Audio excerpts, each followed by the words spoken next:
আসসালামু আলাইকুম রহমতুল্লাহি বরকাতুহ। আলহামদুলিল্লাহ ওসসালাতু ওয়াসসালামু আলা রাসূলিল্লাহ।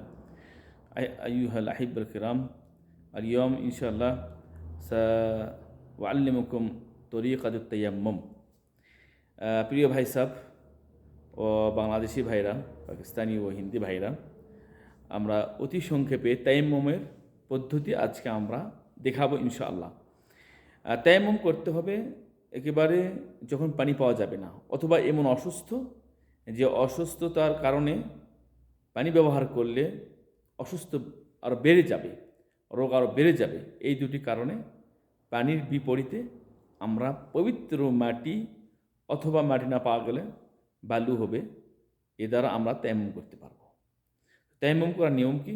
সর্বপ্রথম তায়াম্মুম নিয়াত করতে হবে, এরপর বিসমিল্লাহ বলে মাটিতে একবার মারতে হবে।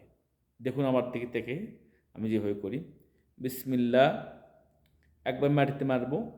ধুলাবালি বেশি থাকলে তাহলে ফু দিয়ে এটা ঝেড়ে ফেলে দেবো।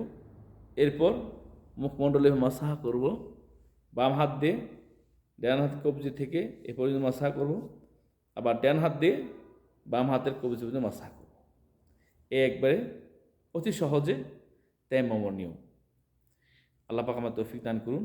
তাহলে পানি পাওয়া না গেলে এবং যদি অসুস্থ হয় যে পানি ব্যবহার করলে আরও অসুস্থর বৃদ্ধি ঘটবে, তাহলে আমরা তায়াম্মুম করব ইনশাআল্লাহ। আসসালামু আলাইকুম ওয়া রাহমাতুল্লাহ।